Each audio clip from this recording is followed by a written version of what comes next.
bonsoir, bienvenue à ce panel au Festival du Livre de Paris. On va aborder la question à savoir, le français va-t-il aussi mal que certains le disent? Mais avant, donc j'ai avec moi Anna Bayet et Rachid Benzine. Je vais vous présenter nos invités dans quelques minutes, mais on a une invitée qui va faire une présentation, Valérie Singard du Festival de la francophonie qui va avoir lieu en octobre, qui est tout à fait dans le thème de la discussion aujourd'hui. Merci beaucoup. Oui, alors, tout à fait, c'est dans le thème. C'est même d'ailleurs en partenariat avec le Festival de la francophonie que le Festival du livre de Paris ce soir organise cette table ronde, cette rencontre, et je les en remercie. Je remercie chaleureusement Anna Bayet, Rachid Benzine et vous-même, Olivier Durisseau, pour mener cette discussion cette fin d'après-midi en réponse à cette interpellation sur l'état du français, qui est un questionnement récurrent, mais un sujet qui n'est jamais épuisé, tant il embrasse d'enjeux complexes sur les terrains culturels, politiques, même géopolitiques ou identitaires. Donc je me réjouis particulièrement que ce soir, cette rencontre soit l'un des premiers événements qui s'inscrit en effet dans le cadre de ce festival de la francophonie qui n'aura qu'une édition, qui est un festival un peu particulier, qui a été initié par le ministère de l'Europe et des Affaires étrangères à l'occasion de l'accueil en France en octobre prochain du sommet de la francophonie. Le sommet de la francophonie rassemble les 88 chefs d'État et de gouvernement des pays francophones dans le monde. Donc le festival, lui, est son pendant, je dirais, grand public à l'occasion de ce sommet. L'idée, c'est de parler de francophonie, pas sous un angle institutionnel, mais vraiment sous l'angle de la créativité, de l'effervescence des scènes francophones partout dans le monde, que ce soit sur le plan littéraire, sur le plan culturel, sur le plan entrepreneurial, sur le plan économique. Et donc, ce festival, en fait, il a démarré le 20 mars et il y a déjà une centaine d'événements littéraires, de manifestations artistiques, de rencontres, de programmes de formation, de débats d'idées qui sont organisés, ou vont l'être dans les 6 mois qui viennent, dans 40 pays, donc au Maroc, au Sénégal, au Liban, en Italie, enfin dans des pays francophones et dans des pays non francophones, parce qu'il y a de la francophonie, de la francophilie dans des pays au-delà du périmètre que l'on imagine quand on parle de francophonie. Donc voilà, ce soir, eh bien, je ne doute pas que la conversation qui va s'engager va permettre de battre en brèche certaines idées reçues, parce qu'il y en a beaucoup quand on parle de francophonie, quand on parle de l'état du français. Et je pense que vous apporterez sans doute une réponse lumineuse et très revigorante à ce sujet. Voilà. Et le festival se terminera effectivement en octobre avec une programmation pluridisciplinaire dans différents lieux à Paris et à la Cité internationale de la langue française à Villers-Cotterêts, donc du 2 au 6, en même temps que se tiendra le sommet de la francophonie. Merci beaucoup et bonne rencontre. Merci à vous pour cette présentation. Alors, je me présente très rapidement. Je m'appelle Olivier Durisseau, je suis journaliste au quotidien montréalais Le Devoir. Je pense que l'idée du Festival de Paris, ça a été nous réunir, nous trois, d'horizons très différents, pour parler du thème du français, un thème de la langue française qui nous unit à sa façon. Je vais commencer par vous présenter. Anna Bayet, vous êtes linguiste, chercheur, membre du laboratoire de linguistique formé les professeurs à l'Université Paris-Cité. Vous avez été coordonnatrice de la très ambitieuse Grande grammaire du français, décrite par votre éditeur Actes Sud comme la première grande grammaire de la langue écrite et parlée contemporaine, mettant à l'honneur la diversité de tous les usages écrits et oraux, y compris quand ils s'écartent des normes enseignées. On pourra revenir sur l'importance d'une telle démarche. Vous avez aussi co-signé avec 18 autres linguistes de France, Belgique, Suisse et du Canada le tract publié chez Gallimard, Le français va très bien, merci, dont on a tous les deux des copies ici. Connu sous le nom du tract des linguistes atterrés, c'est le nom de votre collectif. Vous vous portez contre dans ce livre ce que vous appelez l'accumulation de déclarations catastrophistes sur l'état actuel de notre langue. On pourrait y revenir. C'est d'ailleurs ce texte hautement médiatisé en France l'an dernier qui a inspiré notre discussion aujourd'hui. Rachid Benzine, vous êtes islamologue, politologue, romancier et dramaturge. Vous êtes chercheur au laboratoire Sophia Paul de l'Université Paris-Nanterre et vous avez été professeur à l'Université catholique de Louvain, Belgique, et chercheur associé à l'Observatoire du religieux de l'Institut d'études politiques d'Aix-en-Provence. Vous êtes auteur de plusieurs ouvrages, plusieurs romans, dont Ainsi parlait ma mère, Dans les yeux du ciel, Voyage au bout de l'enfance et plus récemment Les silences des pères, publié au Seuil, dont j'ai une copie ici aussi. Dans ce dernier livre, vous vous êtes inspiré de votre enfance avec votre père, que vous qualifiez de taiseux, puisque vous racontez l'histoire d'un fils qui apprend le décès de son père et qui découvre, après son décès, des cassettes d'enregistrement de la voix du père où il s'est confié sur sa vie. Donc, c'est un résumé très court, évidemment, alors qu'il était au quotidien plutôt taiseux, ce père que vous décrivez. Alors oui, vous avez écrit sur le silence, mais ce soir, on va parler de la parole, de votre rapport à la langue, notamment en réaction à la thèse du tract des linguistes. Alors, le français va-t-il aussi mal que certains le disent? C'est la question qu'on va décliner ce soir, qu'on va se poser ce soir. Mais avant de commencer, on a besoin de comprendre qu'est-ce qui se dit sur le français, justement. Anne, donc je me demandais, c'est quoi les discours qui vous ont amené à écrire ce texte? Et quels sont, d'après vous, les discours dominants, discours médiatiques sur le français en ce moment en France? Mais on s'est réunis donc il y a un peu plus d'1 an en tant que linguiste de différents pays de la francophonie, de Belgique, de Suisse, du Canada, avec l'idée d'exprimer notre ras-le-bol. Parce que on travaille sur le français de différents points de vue. Certains d'entre nous donc, ont collaboré à la Grande Grammaire du français qui fait vraiment un état des lieux de toute la variété, de toute la richesse de la langue telle qu'elle est parlée. Donc le français, c'est une grande langue, elle est parlée sur les 5 continents. Donc comme l'a dit Valérie, il y a 80 pays qui sont membres de l'OIF, mais il y en a qui ne sont pas membres de l'OIF et où on parle aussi français, enfin où il y a une certaine pratique du français. C'est une langue qui est transmise de génération en génération, c'est une langue qui est traduite, enfin, comme langue source et comme langue cible, c'est une langue qui est chantée. Donc il y a une grande présence du français écrit oral. On n'a jamais autant écrit qu'aujourd'hui avec tous les SMS et tous les courriels. Et on n'a jamais autant parlé français, puisque on compte entre 200 et 300 millions de francophones. C'est beaucoup plus qu'à l'époque de Molière, par exemple, où il y avait 18 millions dans le Royaume de France et où très peu parlaient français. Et donc, il y a cette vitalité, cette créativité du français qui est complètement en décalage et puis qui est étudiée. Voilà, où on peut étudier les évolutions qui souvent sont assez lentes et les tendances et les changements. Et puis, complètement en décalage, on a un discours, surtout en France et surtout à Paris, qui est que le français va mal, les jeunes ne savent plus écrire, on parle mal à la radio, on parle mal à la télévision, on fait des fautes. Donc, une espèce de discours d'auto-flagellation qui revient à toujours mettre la faute sur les mêmes. Et aussi, c'est la faute de l'anglais, c'est la faute des jeunes, c'est la faute d'Internet, alors que il nous semblait que ça pouvait être vu au contraire comme une richesse, par exemple Internet. Si le français n'était pas sur Internet, si on n'écrivait pas des SMS en français, ça voudrait dire que le français se meurt.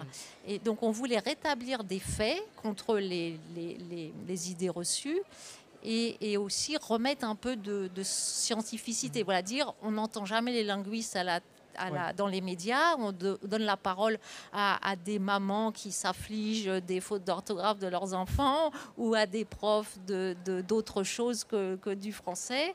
Et finalement, voilà, il y a ce décalage qui a sa raison d'être, parce que cette peur de la faute, cette insécurité linguistique, voilà, que des francophones puissent dire je suis mauvais en français, je parle mal, j'écris mal, ça peut conduire certains au mutisme, en tout cas à ne pas écrire. Et ça nous semblait tout à fait important d'y répondre. Et je crois que les médias ont un peu changé d'avis, puisqu'il y a eu effectivement un grand retentissement. Et les médias, en tout cas, nous invitent un peu davantage et essayent de faire entendre un autre discours que ce discours qui a un français pur et tout le reste est mauvais, et un déclin par rapport à cette pureté fantasmée d'on ne sait pas trop quelle époque. Rachid, avant de passer à vous très rapidement, qui porte ce discours-là, selon vous, dans ce que vous avez observé en France? Diriez-vous que c'est des commentateurs dans les médias, c'est les institutions, c'est des auteurs? Ce sont des individus et certains médias, voilà, comme le Figaro, Marianne. OK. Et certains sites, voilà, ce qui est quand même assez frappant, c'est qu'avant, les vecteurs de normes, voilà, c'était l'académie, l'école, dans une certaine mesure. Et maintenant, on a toutes sortes de groupes, de comptes sur les réseaux sociaux, par exemple ceux qui s'appellent eux-mêmes grammaire nazie, qui traquent les fautes et qui veulent tuer ou menacer physiquement ceux qui font des, entre guillemets, fautes. Ah ouais, hein. Et donc, ce purisme numérique est assez violent et assez frappant. Et assez inquiétant, en fait. Rachid, vous qui êtes notamment politologue, bon, et puis vous êtes né au Maroc, bien que vous ayez grandi en France, vous avez travaillé au Maroc par la suite. Diriez-vous que ce type de discours est particulièrement important en France? Et diriez-vous que le rapport à la langue que Anne décrit, c'est un rapport qui est très français, qui est particulier à la langue française et à la France? Disons que le rapport à la langue française, en tout cas l'état de la discussion, est à l'image du pays. C'est-à-dire que c'est simplement un transfert, parce que globalement, quelles que soient les questions en termes de représentation, je dirais, ces éditorialistes, ces gens, ont l'impression que d'abord que la France n'est plus la France, donc c'est l'idée d'une pureté, et ça dit quelque chose dans un contexte de mondialisation et dans des phénomènes d'hybridation, d'échange, et comment un pays qui avait l'initiative historique, pendant des siècles et des siècles, ne l'a plus aujourd'hui, puisque nous sommes devenus une petite puissance régionale. Donc, accepter l'état de la société française avec cette idée du récit du déclin. Le récit de déclin, vous l'avez, mais on voit bien qu'il y a un problème, mais qu'on retrouve partout dans l'ensemble de la société française, entre l'état de la société française telle qu'elle est, scientifiquement telle qu'on peut l'avoir au niveau des sciences humaines pour dire voilà l'état de la situation, et les représentations qu'ont l'ensemble des Français sur leur pays. Alors, je le dis souvent, par exemple, sur la question de qui nous sommes, sur la question de l'identité. J'ai plutôt l'habitude de dire que la France se voit comme un tableau de Renoir alors qu'elle a la gueule d'un Picasso. Oui, et donc, ce gouffre... C'est une belle image. Oui, non, mais ça dit bien quelque chose que globalement, l'une des problématiques que nous avons, c'est entre un état réel de la langue, des usages, des pratiques et des apports qui ont toujours existé, et une vision qui serait complètement puriste. Et je crois que là, il faut se méfier de la pureté, parce que de la pureté, on passe très vite à l'idée de la purification. Et je crois que, je dirais, au commencement est l'impureté, au commencement est le mélange. Mais ça montre bien que c'est une société qui a du mal à accepter ce qu'elle est devenue. Voilà. Et donc, cet état-là, vous le retrouvez au niveau de la langue, de la pratique. Vous savez, quand le hip-hop est arrivé en France, sur la manière de parler, etc., beaucoup de mots qui ont émergé de la culture hip-hop, de la culture rap, aujourd'hui se retrouvent dans un certain nombre de dictionnaires. Donc il y a, je dirais, le bruit que certains font sur un certain nombre de problématiques, et puis il y a la réalité du terrain. Et moi, je crois que la réalité du terrain finira par l'emporter sur les idéologies. Je voulais vous poser la question aussi, en fait, avoir votre réaction au tract des linguistes atterrés que vous avez lu ce week-end. Mais là, vous êtes en train de me dire finalement que vous êtes assez d'accord avec la thèse générale qui tend vers une ouverture de la langue française à des phénomènes comme ceux que vous décrivez, là. Mais c'est pour ça que je pense que la France a besoin de se regarder en dehors d'elle-même, c'est-à-dire de ne pas être simplement nombriliste, mais de nous regarder à travers le prisme de la francophonie, que ce soit en Afrique, que ce soit au Québec. Eux, ils n'ont pas du tout, je dirais, ce sentiment-là. Donc pourquoi l'ensemble des Français de l'Hexagone ont l'impression d'être assiégés ? C'est vraiment ce sentiment que je dirais que nous avons. Il y a quelque chose qui se passe dans la société française qui fait qu'il y a soit le discours sur la sécurité, vous voyez, discours sécuritaire, soit le discours du ressentiment, soit le discours du déclin. Toute la question, c'est pourquoi ces récits-là émergent et ont autant d'écho dans la société. Et pourquoi les autres récits, qui sont des récits de l'ouverture, des récits de progressif, des récits de changement, des récits de mutation, pourquoi ce type de récit a du mal à émerger ? Moi, ce qui me frappe, c'est que en général, on est progressiste. Enfin, beaucoup pensent que voilà, il y a du progrès et que c'est plutôt mieux que les gens puissent eux-mêmes accéder à l'écriture. Avant, on n'écrivait pas, en fait. Avant Internet, l'écrit était réservé à peu de gens. Quelques lettres privées, quelques chèques. Voilà, maintenant, on écrit beaucoup plus. Et évidemment, cette démocratisation de l'écrit, qui est visible, un écrit visible, peut un peu surprendre parce que si on écrit de façon spontanée sans se relire, on pense, si on compare avec la littérature des siècles passés, où les écrivains eux-mêmes faisaient toutes sortes d'erreurs, mais c'était passé par le filtre des éditeurs, des imprimeurs, qui, eux, normalisaient tout ça.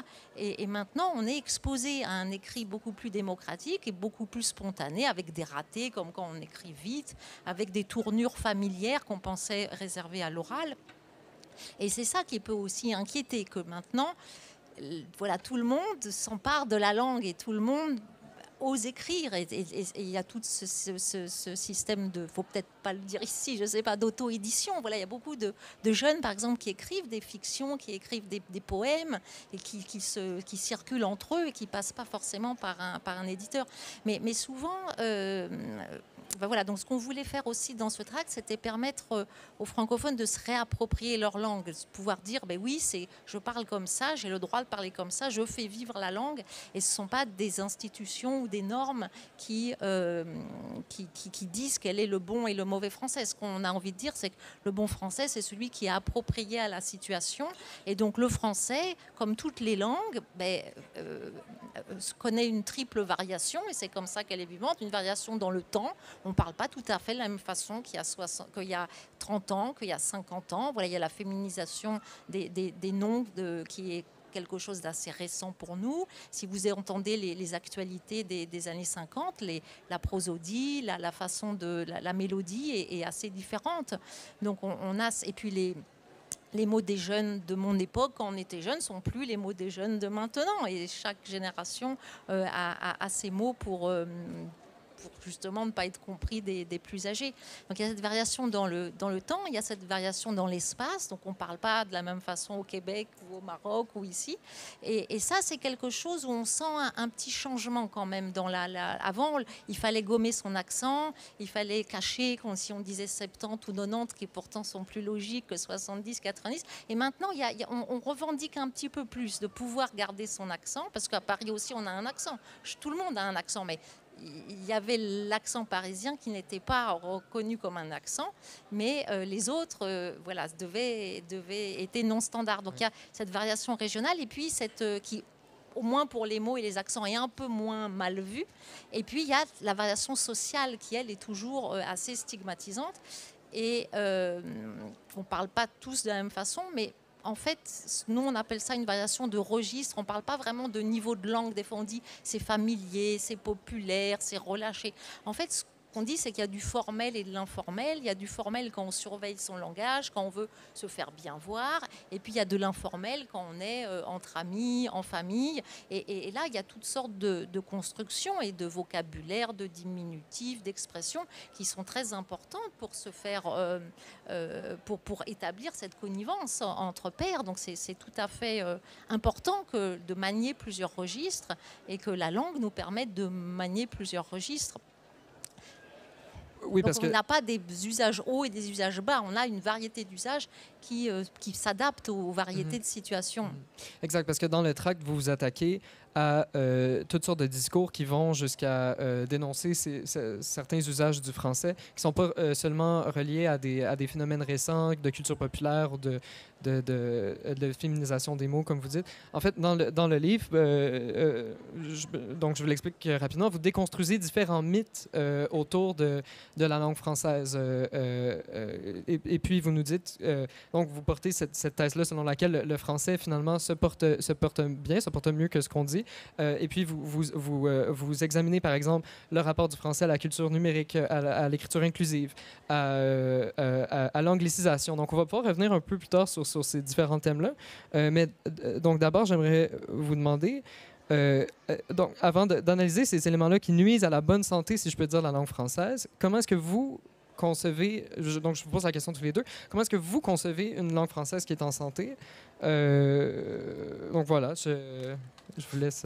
Non, je dirais que le français va bien. En tant que langue, ce sont les Français qui vont mal. Donc, je pense que cette distinction, elle est fondamentale parce que si on doit juger globalement le français, on doit le juger par rapport à sa vitalité, à ses productions, à ses usages. Or, ce qu'on se constate au niveau de la langue, de l'état de la langue, c'est qu'il y a globalement une amplification de ses usages. Ce qui va rentrer en compte ensuite, c'est l'institutionnalisation de la langue. Donc, à partir de quel moment on va institutionnaliser tel mot ou tel adverbe, ou peu importe, mais ça suppose la question de la norme, et qui pose la norme pose la question du pouvoir. Et donc, il y a un rapport automatiquement entre l'usage de la langue et le pouvoir. Et c'est pour ça qu'il y a globalement une bataille ici, parce que la maîtrise de la langue telle qu'on la suppose, telle qu'on voudrait la parler, c'est aussi une question de statut de la personne qui fait des énonciations à travers, je dirais, des énoncés. Et ensuite, ça permet aussi de pouvoir distinguer ceux qui vont maîtriser la langue par rapport à un certain nombre de normes qui sont établies par des institutions. Or, le principe de ces normes-là, ce sont des constructions sociales et historiques. Depuis Molière jusqu'à maintenant, on a bien vu que la norme ne cesse de bouger. Ce qui se passe, c'est qu'à un moment, à un état de la norme dans laquelle on met une institution qui devient gardienne je dirais, de la pratique et de l'usage de la langue, devient lui-même, je dirais, problématique. C'est comme si finalement, en ayant ces institutions qui sont nécessaires, je ne dis pas qu'elles ne sont pas nécessaires, mais le fait qu'il y ait cette stratification de la langue, cette stérilisation quelque part de la langue, ne permet pas la vitalité.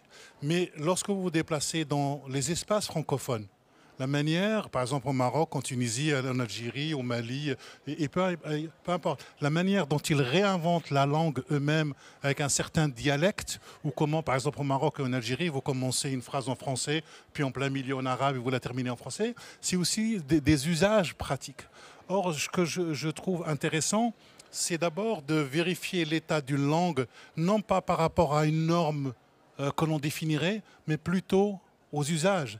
C'est-à-dire que c'est Wittgenstein qui dit les mots, Wittgenstein qui est un philosophe analytique, etc., parle anglais, etc., il dit les mots n'ont que des usages. Or, ce qui est très important, c'est quels sont les usages que pratiquent l'ensemble des Français au niveau du quotidien. Et cet usage est très, très riche. Ça veut dire qu'ils s'approprient une langue et ensuite ils sont capables de la subversir pour l'emmener, me semble-t-il, ailleurs. Et là, pour moi, ce sont des véritables héritiers. Et c'est ce que dit Derrida. Pour Derrida, le véritable héritier, c'est celui qui est capable d'être dans une fidélité infidèle. C'est les deux en même temps. On est fidèle à un état de la langue à un moment, et en même temps, on lui fait un enfant dans le dos, c'est-à-dire qu'on l'emmène ailleurs et on la subvertit pour réouvrir les possibles de cette langue. Oui, c'est-à-dire que la langue est souvent instrumentalisée à des fins politiques, et quand on dit que la langue va mal, c'est pour dire qu'on va mal. Alors c'est pas. Alors il y a des baromètres, les baromètres Calvet de la santé des langues. Il y a à peu près 6000 langues dans le monde, et des langues qui ont un statut officiel, il y en a 600, même pas sur les 6000. Et sur ces 600, il y en a même pas 200 qui sont parlées par plus de 5 millions de personnes. Donc il y a beaucoup de langues qui sont en grand danger. Et ça veut dire qu'elles ne sont pas enseignées, ça veut dire qu'elles ne sont pas écrites, ça veut dire elles sont réservées à un usage privé. Et donc on a des mesures objectives pour dire que le français est dans la 3e ou 5e langue, si on compte le nombre de pages internet, le nombre de pages Wikipédia, le nombre de traductions vers et depuis le français, pas seulement le nombre de locuteurs, voilà, mais aussi le nombre de pays, l'indice de fécondité ou d'alphabétisation des pays, et donc on a ces mesures objectives. Mais quand on dit le français va très bien, merci, ça veut dire. Et on fait en fait des propositions parce que tout ne va pas bien. Donc c'est merci d'en tirer des conséquences, et que justement, au lieu de fantasmer un usage parisien en fait, et un usage écrit, un usage littéraire qui serait le seul légitime, merci de tirer les conséquences du fait que le français est plus parlé en dehors de la France qu'en France. Donc il n'y a pas de raison que ce soit la France qui donne la norme. Et on appelle par exemple à la création d'un collège international des francophones qui pourrait regrouper différentes institutions travaillant sur le français, par exemple pour proposer des nouveaux termes, puisque la langue est peut-être une nouvelle orthographe, puisqu'on a besoin de se mettre d'accord sur certaines choses. Et merci d'en tirer aussi les conséquences. Si actuellement l'écriture est numérique, pourquoi est-ce qu'on n'autorise pas, comme au Québec, une écriture sur écran avec de la correction automatique, par exemple? Pourquoi est-ce qu'une épreuve de littérature devient une épreuve de calligraphie et d'orthographe, alors qu'on devrait être à composer des questions de philosophie ou de littérature? Et je sais qu'au Québec, en première année d'université, on ne fait pas de dictée, on apprend à utiliser donc, le logiciel Antidote, qui est un logiciel de correction d'orthographe. Donc le rapport au numérique, le rapport à l'anglais et en fait à d'autres langues, parce que si on dit que le français est plus utilisé hors de France qu'en France, il faut bien voir que dans tous ces pays autres, il est en coexistence, voilà, avec d'autres langues. Donc au Maroc, c'est l'arabe et le berbère. Au Québec, c'est l'anglais et les langues autochtones qui, elles, sont en grand danger. Et donc le plurilinguisme et l'état général des humains. Voilà, donc il y a ce mythe qu'en France, le français, ça doit être le français écrit, littéraire, et ça doit être la seule langue. Il y a une espèce de mythe du monolinguisme. Mais en France aussi, quand donc Bernard Cerchini avait rendu un rapport il y a une vingtaine d'années, on compte plus de 70 langues, et certaines en grand danger, en Guyane, en Nouvelle-Calédonie. Donc, et on voit bien que Paris est en train de devenir une ville plurilingue. On entend différentes langues, les couples mixtes, donc de langues différentes, transmettent leur langue à leurs enfants. Un enfant peut naître bilingue, mais ça n'empêche pas du tout, au contraire, sa maîtrise du français. Donc il y a un rapport à l'autre, qui est aussi un rapport à l'autre langue. Donc du point de vue scientifique, on sait qu'on peut apprendre plusieurs langues en même temps, que ce n'est pas du tout nuisible. Mais il y a toujours cette peur de l'autre, qui est une peur voilà, où on instrumentalise la langue, encore une fois. Vous critiquez tous les deux, vous venez de le faire assez éloquemment, un rapport de force entre des institutions et les locuteurs de la langue française. Donc, je pense qu'on pourrait faire un survol, en fait. On pourrait commencer par vous, Anne, de voir d'abord qu'est-ce qu'une faute de français, qui décide de ça. Parce que dans votre livre, vous critiquez, vous dites que le français n'est pas l'Académie française, par exemple, et vous parlez d'autres institutions. Puis ensuite, j'ouvrirais la question à tous les deux, à savoir comment souhaiteriez-vous ou pourrions-nous repenser ces institutions-là qui ont une soi-disant autorité suprême sur notre écriture du français? En fait, l'Académie française avait été créée en même temps que d'autres académies en Italie, en Espagne, pour outiller le français, qui était une langue peu parlée en fait dans le royaume, et pour établir un dictionnaire qui pouvait faire référence et une grammaire. Et puis le dictionnaire de l'Académie est lent. La dernière édition n'avait que 30 000 termes, et d'autres dictionnaires depuis Larousse au XIXe siècle, littrés, ont pris les devants, c'est-à-dire que les grands dictionnaires sont des dictionnaires soit faits par le CNRS et le TLFI à Nancy pour les aspects historiques, soit maintenant le dictionnaire des francophones qui compte 500 000 mots, et par rapport au futur dictionnaire de l'Académie qu'elle met 1 an à produire, qu'elle met 100 ans à produire, et qui en aura que 60 000. Donc, ce n'est pas du tout les mêmes ordres de grandeur. Donc, les grands dictionnaires se font en dehors de l'Académie maintenant. Et là, ce qui est important quand on parle de faute, c'est surtout la grammaire. Et c'est ça qui nous unit. Disons dans la grande grammaire du français, on a vu qu'il y avait assez peu de différences, en fait, que les mêmes constructions et les mêmes variantes de construction se retrouvaient d'un pays à l'autre, d'un endroit à l'autre. Alors, ce n'est pas forcément le français de Paris, mais c'est un français assez largement partagé.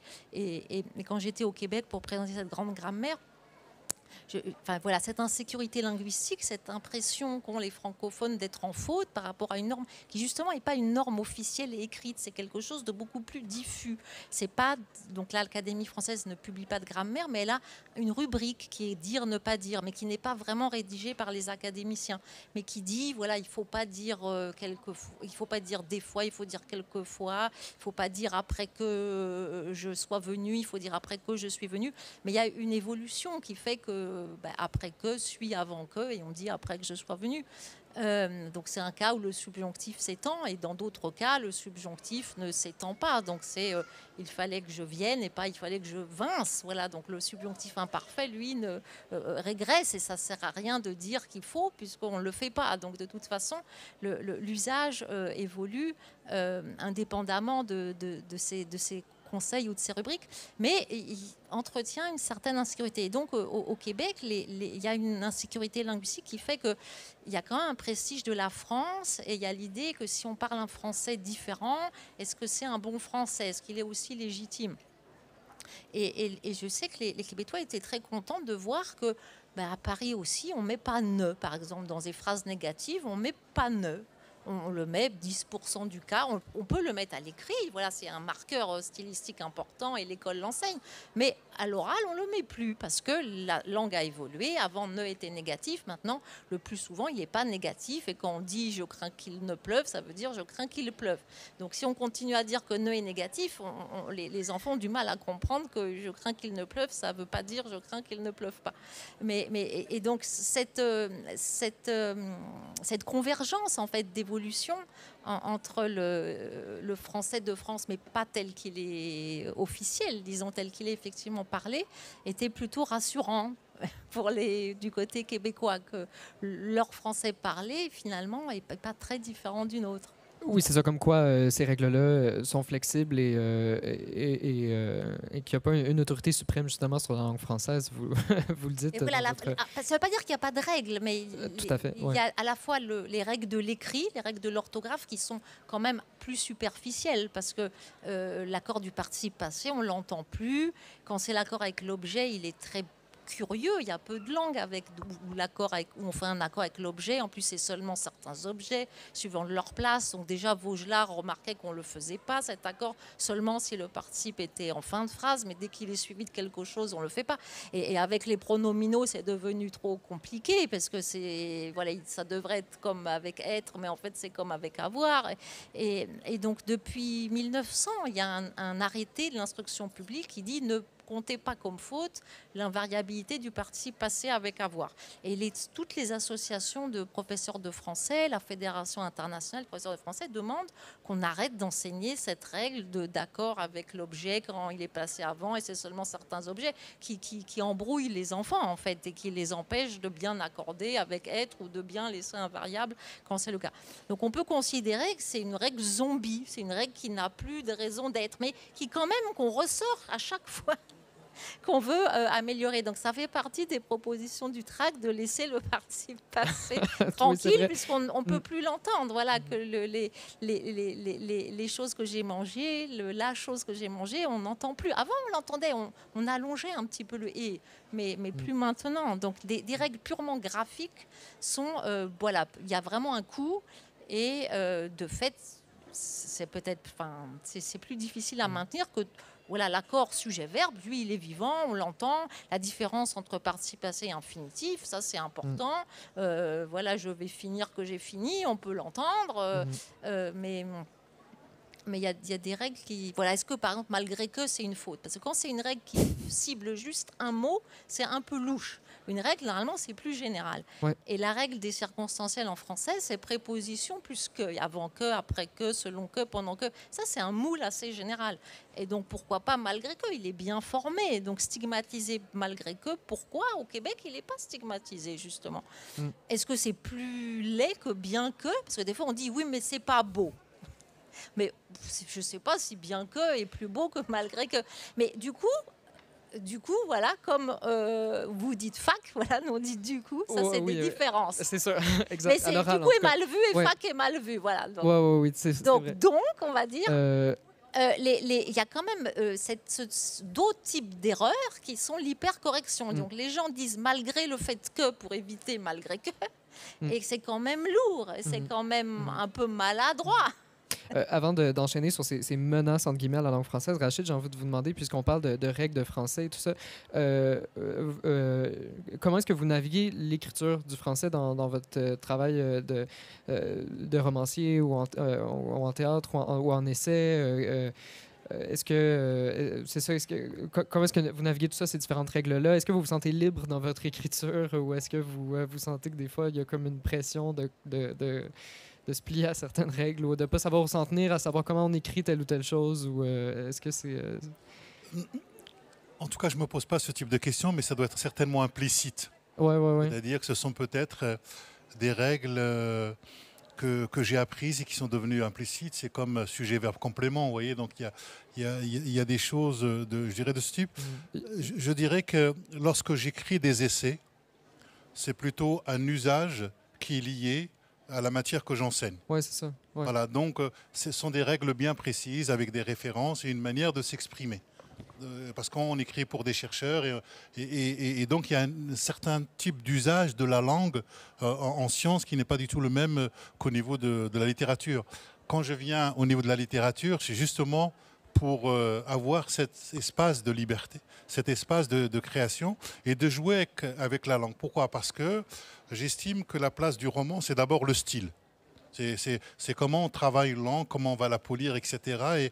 Et comme je suis plutôt quelqu'un qui vient de la culture de l'oralité, donc je suis né au Maroc, c'est d'abord la culture de l'oralité. Et je dirais, pendant très longtemps, je dirais, même en France ensuite, la culture orale était disqualifiée par rapport à la culture écrite. Donc, comme si finalement la culture orale, qui a façonné pendant des siècles et des siècles les sociétés, ne valait plus rien parce qu'on a mis la norme sur la question de l'écrit. Et donc beaucoup de cultures orales, africaines ou autres, se sont senties complètement délégitimées. C'est pour ça qu'il y a un lien entre la maîtrise de l'écrit, ce que Zumthor appelait la raison graphique, et la raison orale, qui ne se situe pas véritablement sur le même espace. Et donc, le fait de remettre en cause les règles de l'écrit à partir de la culture orale, c'est comme si vous aviez un refoulé de la culture orale qui vient globalement, je dirais, inquiéter la culture écrite. Parce que l'enjeu autour de toutes ces crispations, c'est un enjeu de pouvoir sur la question de l'écrit. Et comme si finalement l'oralité devait être l'équivalent de l'écrit. Or, je pense que d'abord, l'oralité est première et l'écriture est seconde. Et on voudrait nous faire croire que c'est d'abord l'écrit qui est en premier, ensuite l'oralité. Et donc, je pense que le saut en termes d'usage de langue ou de langage, qui n'est pas la même chose, que la grammaire, vous voyez, tout ça c'est lié, c'est parce qu'à un moment, il y a eu des innovations en termes de la culture orale, en termes, je dirais, de cette oralité-là qu'il faut absolument retrouver. Tout à fait, qui prend forme ensuite au sein des institutions, au sein des dictionnaires, des grammaires qui légitiment ensuite cette écriture de la langue, d'une langue qui a été orale d'abord. Absolument, c'est-à-dire que c'est toujours ce qui vient de la périphérie. Quand je rencontre un certain nombre d'amis sénégalais ou de Congolais qui ont un état de la langue qui est vraiment un état de la langue des années 30, 40, mais vraiment avec les grands auteurs, automatiquement, je sens qu'il y a un décalage. C'est-à-dire que nous avons la même langue, mais pas le même langage. Voyez ? Et le langage, c'est l'usage de la langue. Tout à fait. Je pense qu'on peut ensuite peut-être s'attaquer à différents thèmes du tract de linguisme, mais finalement qui sont des thèmes qui reviennent tout le temps dans le débat public autour de la langue française. Un des thèmes qui, avec ma sensibilité de Québécois, m'a peut-être particulièrement interpellé, c'est votre, parce que vous en parliez tout à l'heure, c'est votre la soi-disant menace de l'anglais dans la langue française. Moi, en tant que Québécois, je trouve ça amusant. Des fois, dans le milieu des affaires en France ou même à l'école, il y a des mots anglais qui prennent beaucoup de place, alors qu'au Québec, on va utiliser des équivalents anglais. Dans votre livre, vous parlez du mot spoiler, par exemple, quand on parle de divulgacher l'épisode d'une série télé. Vous défendez, en fait, l'utilisation du mot anglais et du mot français et l'idée selon laquelle, finalement, l'existence de ce mot anglais-là ne se porte pas vraiment comme une menace aux équivalents français. C'est ça, comment est-ce que vous répondez à ces critiques-là qui disent que l'anglais est en train de prendre trop de place dans certains milieux en France? Alors, il y a plusieurs aspects, parce que les langues en contact empruntent, et c'est normal. Depuis le Moyen-Âge, l'anglais a beaucoup emprunté au français. Il y a beaucoup de mots, par exemple, spoiler, de spoil, mais spoil vient lui-même d'espolier. C'était un mot français, en fait, qui c'est comme fleuroter. C'était un mot français qui allait en Angleterre et qui revient, peut-être via les États-Unis. Donc, le fait que le fait que les langues empruntent, c'est tout à fait normal, et elles empruntent pour s'enrichir. Si on dit faire du shopping, c'est pas tout à fait pareil que faire les courses. Donc on observe en fait comment des mots français, des mots anglais deviennent français, parce que dès qu'on met ER, ça devient un verbe français, c'est plus un verbe anglais. Les verbes anglais ne sont pas en ER. Ou, si on dit le week-end, ben, on lui met un genre, s'il devient masculin. Il n'y a pas de genre grammatical en anglais. Donc la façon dont on francise, on naturalise les mots anglais comme des mots arabes, comme beaucoup de mots. Voilà, la langue française, le vocabulaire français, c'est fait de tous ces apports successifs. Il y a une part de mots latins, il y a une part, mais elle est assez faible en fait. Les mots viennent vraiment de partout, et on s'en sert quand on en a besoin. Mais ceci étant, il y a deux choses que je voudrais dire, c'est que il y a une culture anglophone qui est une culture dominante, donc dans les affaires, mais aussi par la chanson. Par exemple, dans les jeunes de banlieue ont d'autres anglicismes et font des doubles négations comme en anglais. Enfin voilà, ils disent le monde est mien, qui est une espèce de calque de l'anglais. Donc il y a d'autres anglicismes. Enfin, il y a différents types d'anglicismes. Et pour cela, il y a des nouvelles réalités, par exemple le confinement, c'est pas mal qu'il y ait des institutions, donc c'est la DGLF, LF, c'est l'Office québécois de la langue française, qui proposent des équivalents, qui proposent des termes. Par exemple, confinement et pas lockdown en Italie. Ils ont adopté lockdown et on a confinement, qui était un mot utilisé au Moyen-Âge, et ça a pris. Voilà. Donc il y a des mots qui prennent, il y a des mots qui ne prennent pas. Abonné pour follower, ça ne marche pas très bien parce que ça ne veut pas dire la même chose. Alors qu'au Québec, on utilise abonné. Abonné, voilà. Donc ça dépend. Et vous dites ouais. smiley ou vous dites emoji ou vous dites... On m'avait dit que vous disiez binette, mais je crois que c'est non. pas vrai. Voilà. Donc binette était proposé, voilà. Et il y en a qui ne marchent pas. Donc c'est quand même l'usage. Donc c'est bien qu'il y ait des institutions qui proposent et puis l'usage les retient ça, ou parfois, pas. Exactement. Parfois ça fonctionne, parfois ça fonctionne. Voilà, c'est important aussi qu'on ait la loi tout monde. Donc c'est l'anniversaire, puisqu'elle date de 94, qui oblige à ce qu'il y ait une traduction en français. Ça, c'est important pour toutes les modes d'emploi, pour tout. Et ça participe un peu du plurilinguisme. C'est-à-dire, on est aussi pour les films en VO, mais avec des sous-titres français, évidemment. Alors, pas pour le québécois. Voilà, ça, c'est pour... c'est un débat. Est-ce qu'il faut sous-titrer ou non les films québécois? Et je sais que vous revenez du festival de Florac, où les films québécois sont non sous-titrés. Ça, je trouve que c'est très bien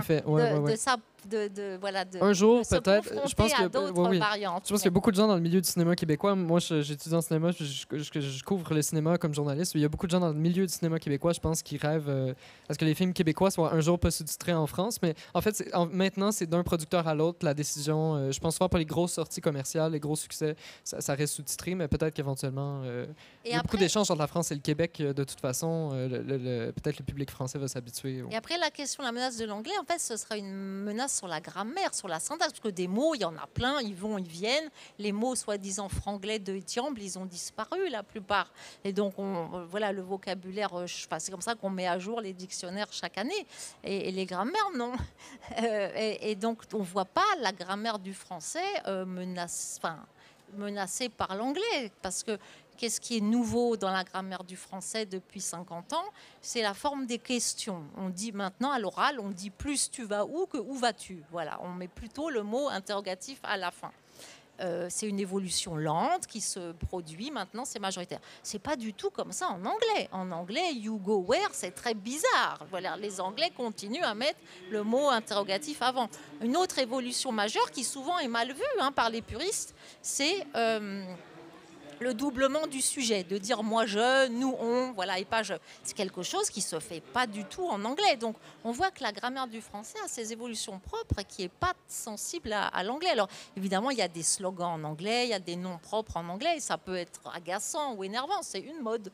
Mais la grammaire elle-même, voilà, c'est on ne dit pas la chaude eau comme en anglais. Enfin, voilà, l'ordre des adjectifs est très différent en anglais. On n'en est pas du tout là. Donc il n'y a pas du tout de menace sur la grammaire, en tout cas. Et donc, voilà, il ne faut pas réduire la langue à son vocabulaire. Rachid, qu'est-ce que vous en pensez aussi de la place peut-être d'autres langues aussi, que ce soit dans la culture populaire française? Comment est-ce que vous naviguez tout ça? Si vous pouvez réagir à ce qu'Anne vient de dire, est-ce que vous ne voyez pas ça comme une menace non plus, forcément, parce que... Écoutez, étant né au Maroc, ayant grandi en France, il y a plein de mots de la langue française qui viennent de l'arabe. Quand je vais au Maroc, les gens mélangent les langues. Donc je dirais cette situation plurilangagière, je la vis. Je la vis. Donc pour moi, c'est globalement une richesse. Après, effectivement, il y a la question des diplômes, il y a la question des institutions, mais je crois que ça, c'est une autre problématique. Et qu'il ne faut pas rabattre l'une sur l'autre. Et c'est important parce que si vous rabattez l'une sur l'autre, automatiquement, vous institutionnalisez une norme et vous dites hors de cette norme, point de salut, quelque part. Voilà, comme on disait, hors de l'église, point de salut. Et il y a quelque chose, à mon avis, c'est pour ça qu'on a besoin globalement, nous, Français, de nous décentrer par rapport à l'usage de notre propre langue et voir l'état de la langue française au Québec et ailleurs, parce que ça nous rassurerait un peu. Et c'est-à-dire que je pense que tant qu'il n'y a pas cette pensée de l'écart, ce truc de côté un peu quelque part qui nous permettrait de voir cet état de la langue, moi je suis très réceptif à la manière, par exemple au Maghreb, dans la manière dont ils réinventent le français, dans parfois il y a des mots et ils leur mettent la grammaire arabe et ça donne un autre sens et je trouve ça vraiment extraordinaire. Donc, j'ai envie de vous demander, en fait, on a un peu de temps, donc on peut s'attaquer peut-être à d'autres menaces dont il est question en la langue française dans votre livre, pour élaborer là-dessus. Il y a beaucoup de débats en France en ce moment sur la féminisation de certains mots, sur, par exemple, des noms des métiers. Par exemple, on utilise depuis peu le mot autrice, par exemple. Avant, on disait vous défendez l'utilisation de une médecin.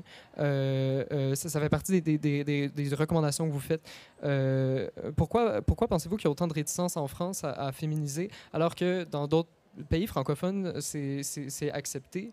Et puis, peut-être nous dire un peu le genre de modification que vous défendez ou d'approche à revoir la langue française en fonction d'une inclusivité. Alors, on ne fait pas vraiment de recommandations. On essaye d'expliquer quel est l'enjeu, quel est le débat et pourquoi on a ces évolutions qui ne sont pas seulement en français d'ailleurs, puisque en anglais aussi on ne dit plus de chairman mais de chair, et les Italiens, les Espagnols, les Allemands, les Suédois, voilà, beaucoup de langues européennes se posent la même question de est-ce que c'est une bonne idée de désigner un groupe mixte comme vous ce soir par que du masculin? Voilà, il y a 10 ans, il y a 15 ans, on aurait dit bonjour à tous et on aurait parlé de droits de l'homme sans se poser la question. Maintenant, on va avoir tendance à dire plutôt comme tout à l'heure, bonjour à tous et à toutes, ou à toutes et à tous, pour montrer qu'on fait attention au fait qu'il n'y a pas que des hommes et on préférera peut-être parler de droits humains plutôt que de droits de l'homme. Il y a toujours cette idée d'ambiguïté entre le mot homme ou le masculin pour désigner des hommes, puisque quand il s'agit d'humains, en général, le genre grammatical et le genre social coïncident, ou est-ce que le masculin est générique? Ce qu'on observe, c'est qu'il est au moins ambigu. Et donc, si on veut faire attention, enfin voilà, visibiliser les femmes, on essaye différentes stratégies. Mais déjà, il y a une différence entre l'écrit et l'oral, parce qu'à l'oral, souvent, on n'entend pas la deux différences. Donc, c'est les collègues, les amis, les professeurs avec ou sans eux, et du coup, il y a une espèce de neutralisation déjà à l'oral. Donc, c'est plutôt à l'écrit.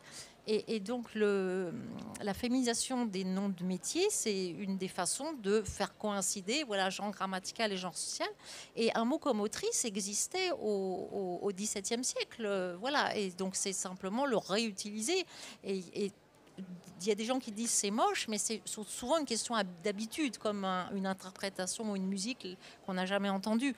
Parce que actrice, lectrice, voilà, il y a pas mal de mots en trice qui sont bien employés et qui ne posent pas problème. Alors cette féminisation des noms de métiers, elle a connu une espèce de...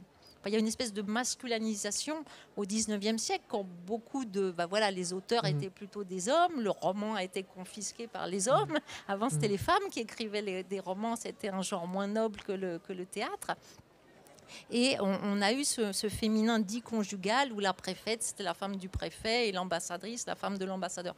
Mais c'était pour les professions nobles où on avait l'impression qu'il n'y avait pas de mots parce que les professions n'étaient pas accessibles aux femmes, comme il n'y avait pas bachelière parce que les femmes ne passaient pas le bac, c'était seulement les garçons.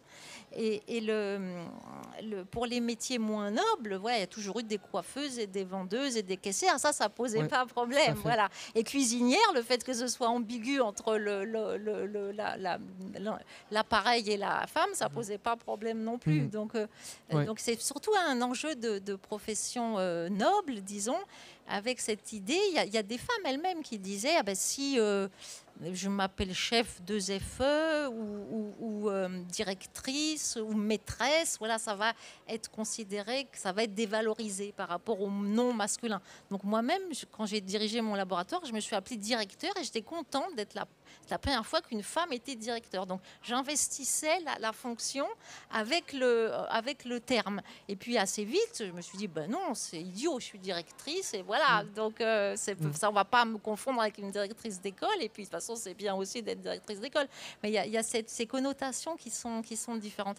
Et ça, je crois que c'est nouveau. Et donc l'Académie française a beaucoup freiné. Et c'était vraiment une revendication qui était beaucoup plus avancée au Québec, avec écrivaine, avec des formes qui nous semblaient étranges et qui...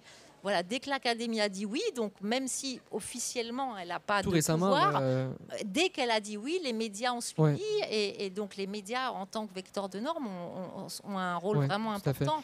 Et alors il y a toujours quelques professions qui résistent, mais globalement, effectivement, médecin, c'était un cas où on pensait que c'était pas possible parce que médecine c'est déjà pris. Et puis en fait, il suffit de changer l'article et les gens disent la médecin. Mais c'est pas le seul aspect, cette féminisation des noms de métiers, parce qu'il y a la fameuse règle, le masculin l'emporte sur le féminin. Est-ce que c'est une règle? Voilà, tous et tous sont contents. En fait, vous pouvez juger vous-même à l'oral. Est-ce que vous dites certaines villes et villages ou certains villes et villages? C'est difficile de dire certains villes et villages. On l'a jamais dit. Donc depuis toujours, on a cet accord de voisinage avant le nom qu'on observe, mais auquel on ne pense pas. Parce que en général, on met l'homme avant la femme. Donc, on va dire certains hommes et femmes et on ne pourra pas entendre certaines femmes et hommes. Mais dès qu'on met, voilà, par exemple, certaines mères et enfants, toutes les mères et enfants, ça, c'est la seule possibilité. On ne peut pas dire tous les mères et enfants ou certains mères et enfants. Donc, on a toujours cet accord de voisinage qui est bien vivant. Ça, c'est une découverte des linguistes. Et simplement, il a cessé d'être enseigné. Jusqu'en 1920, il était enseigné. Masculin pour les humains, accord de voisinage pour les choses. Donc il y avait quand même cet enjeu de domination masculine. Mais Vaugelas le dit lui-même, voilà, le mâle l'emporte sur est plus noble que la femelle, donc la règle c'est masculin. Mais en même temps, c'est plus doux le féminin. Donc il recommande quand même le féminin quand il ne s'agit pas d'humain, justement, quand il n'y a pas d'enjeu de domination. Les deux règles coexistent, les deux règles continuent à coexister comme en latin, comme dans beaucoup de langues. Mais c'est quelque chose qui est peu su. On a l'impression qu'on n'a pas le droit, qu'on ne peut pas. Et en fait, on peut le faire entendre et s'apercevoir que oui, même voilà, sur le site du ministère de la Culture, il y a différentes villes et villages parce qu'on ne voit pas comment dire autrement, mais on n'y prête pas attention. Il nous reste 1 minute environ, il n'y a pas de souci. J'ai envie de vous demander, là, en terminant rapidement à tous les deux, qu'est-ce que, si on peut aborder d'autres sujets, qu'est-ce qu'on a déjà dit, qu'est-ce qu'on souhaite à la langue française, peut-être pour qu'elle aille mieux ou selon votre vision de la langue française, qu'est-ce que... En tout cas, qu'ils se prennent moins la tête là-dessus. Voilà.